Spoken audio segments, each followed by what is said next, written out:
지금부터 저는 이 암기법이라는 여러 무기들을 여러분들 손에 쥐어 드릴 건데요.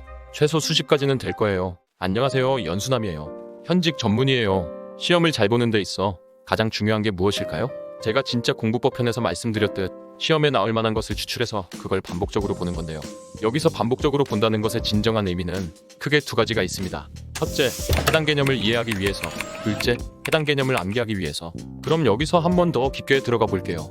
시험을 잘 보기 위해서 이해와 암기 둘 중에 어떤 게 더 중요할까요? 일단 교과서에 있는 내용을 완벽하게 이해했다면 그 내용은 암기한 상태? 그 이상이라고 봐도 될 것 같아요. 말 그대로 완벽하게 이해했다는 것의 의미는 내가 원래 알고 있던 개념으로부터 교과서에 있는 모든 개념까지 완벽하게 논리로 이어갈 수 있다는 거고, 그 이해의 종착역 역시 머릿속에 있다고 할 수 있는 거죠. 여기에 더불어 이 논리를 이어가는 과정 속에서 파생되는 개념으로 여러 응용 문제들을 해결할 수 있는 힘이 생기는 거죠. 이런 측면에서 많은 선생님들이 이해에 더 가중치를 두시는 걸 많이 봤어요. 저는 이게 반은 맞고 반은 틀리다고 생각하는데요. 일단 우리는 이상과 현실을 냉정하게 따져야 합니다. 교과서 완벽하게 이해하는 거 당연히 좋죠. 교과서 100% 이해하고 시험장 들어간다? 무조건 1등합니다. 근데 시험은 우리가 교과서를 완벽하게 이해할 때까지 기다려주지 않아요.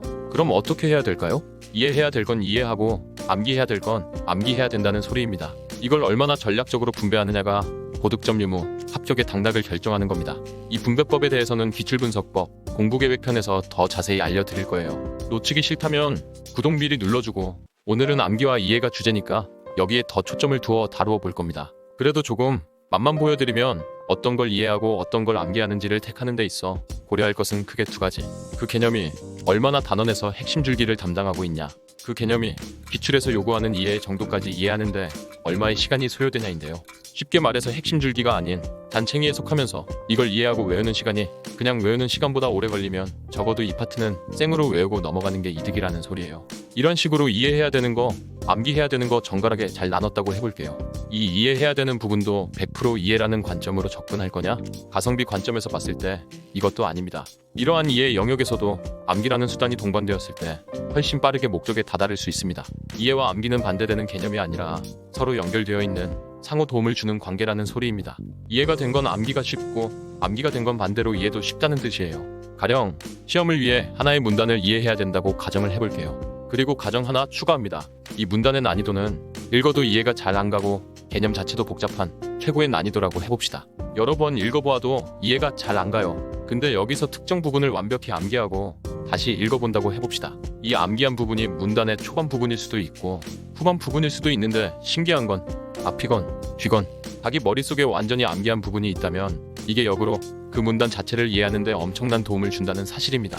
제 학부 시절 학년이 올라갔을 때 최악의 난이도를 자랑하던 공대 과목들, 대학원 시절 본과 과목들 중 역시 상당히 난해한 과목을 공부했을 때 자주 활용했던 스킬입니다. 아무리 읽어도 이해가 안 가는 부분은 그보다 더 작은 어느 한 부분을 뽑아낸 다음에 외우고 역으로 접근하는 방식이에요. 이 방법이 왜 유용한지는 추후에 어른공부법에서 더 자세히 다루어 드리겠습니다. 그리고 암기보단 이해를 주로 요구하는 시험에서도 마지막에 나온 결론을 암기 안 하면 말짱 꽝입니다. 속도가 중요한 시험에서 암기해놓은 최종 결론을 바로 꺼내서 활용해야 되는데 거기서 다시 이해 바탕으로 결론 도출하고 있으면 그 시험은 개같이 망하는 겁니다. 가령 수학에서 근해 공식 유도할 줄 알아도 최종 공식 암기하고 있지 않으면 시간이 촉박한 수학 시험에서 망한다는 소리예요. 물론 천재분들은 시험장에서 여유롭게 유도하면서 풀어도 되는데 우리 같은 일반인들은 그렇게 하면 안 돼요. 그럼 결론 나왔죠. 결국 모든 과목을 공부하는 데 있어 이해가 주제와 맥락을 파악한다는 측면에서 중요하긴 하지만 주어진 시간과 조건, 더 나아가 이해의 본질을 따져봤을 때 암기 능력을 절대 무시할 수 없다는 겁니다. 암기의 중요성을 살펴봤으니 암기를 잘하는 법으로 넘어가 볼까요? 암기를 잘한다는 건 얼마나 빨리, 정확하게, 오래 기억하는지 이 세 가지 조건을 잘 충족하냐인데요. 저도 수능을 칠 때와 공대 공부를 할 때까지는 암기의 중요성을 간과하고 그 자체를 별로 좋아하지도 않았습니다. 하지만 본과에 진입하고 살인적인 분량을 짧은 시간 안에 외워야 했기에 생존 본능으로 여러 암기법을 개발하고 찾아보고 발전시키며 나름대로의 암기 시스템을 구축하기 시작했습니다. 여기서 구축한 암기 시스템의 핵심은 모든 범위에 적용되는 단 하나의 암기법은 존재하지 않는다는 사실을 인정하는 겁니다. 불변의 암기법 하나로 이 세상 모든 내용을 외울 수 있다는 건 당연히 말이 안 되겠죠. 즉, 개념마다 활용할 수 있는 최적의 암기법은 각각 다르고 본인이 쓸 수 있는 암기 스킬을 다양하게 갖고 있을수록 어떤 내용이 나와도 빠르게 외울 수 있는 확률이 높아진다는 소리입니다.